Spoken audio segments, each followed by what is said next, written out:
who has given different theories in development economics.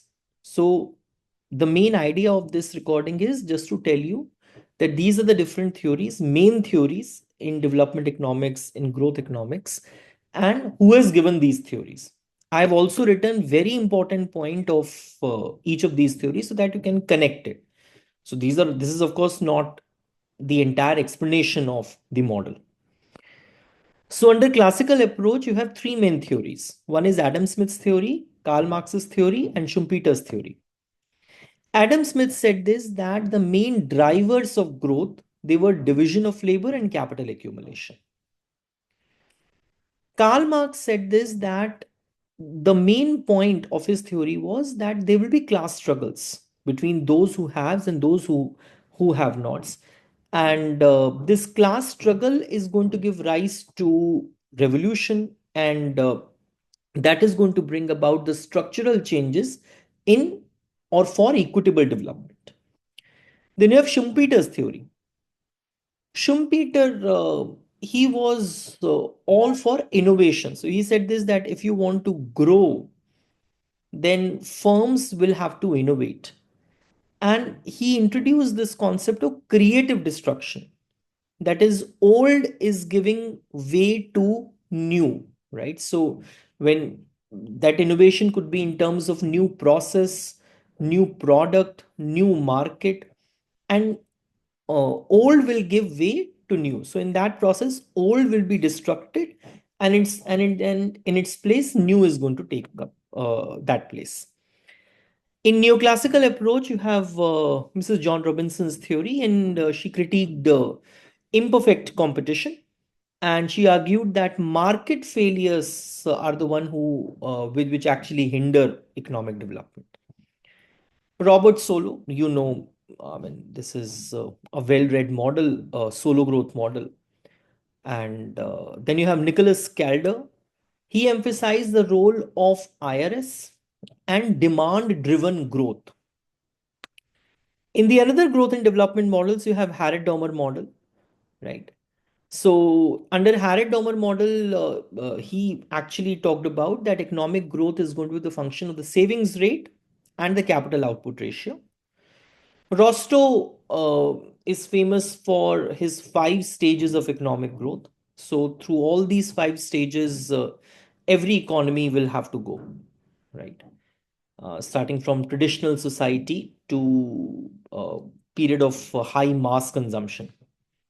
Then Rosenston Rodden, they talked about big push theory. So they said this that there should be large scale investments which are required in the multiple sectors in the economy. Uh, then Nerksey's model. So Nerksey talks about, and he argued that simultaneous investments in multiple industries would create demand, and this is going to lead to development. So balanced growth theory. So all sectors they should be simultaneously developed. Albert Heichmann, he talked about unbalanced growth theory.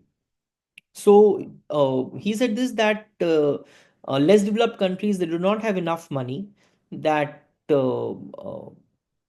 they can invest in all kinds of sectors. They should be rather investing in those sectors which have maximum linkages.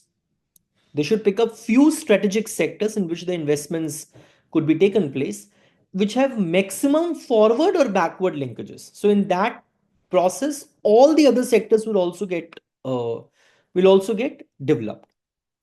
Heckscher-Rollin model, that they talked about that international trade is going to happen because of the differences in the factor endowments. So if my country is labor abundant, your country is capital abundant, so I am more inclined, and I could take up specialization in the production of labor intensive commodity, because labor intensive commodity is going to use the factor more in which I am endowed abundantly.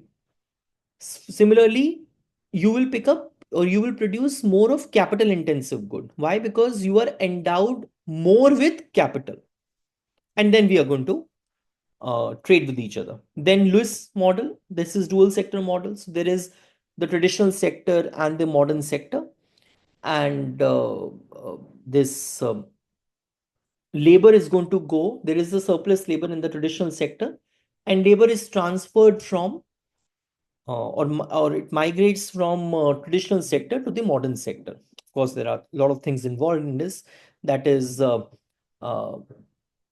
in the agricultural sector, only the subsistence wage is given. Modern sector gives just a little more than that subsistence wage, and that is the attraction point for the agricultural labor, agricultural surplus labor. And many people in the agricultural sector, they are disguisedly unemployed, right?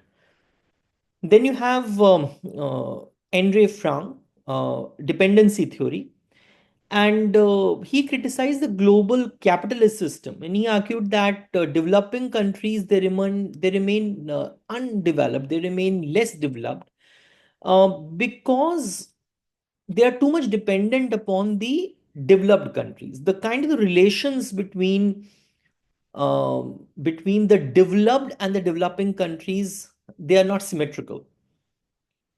Uh, Developed countries are not much dependent upon developing countries, but developing countries are too much dependent upon developed countries. Uh, then Amartya Sen, and he talks about capability approach, and he shifted his focus from GDP to capabilities, right? So he talks about people's freedom and choices.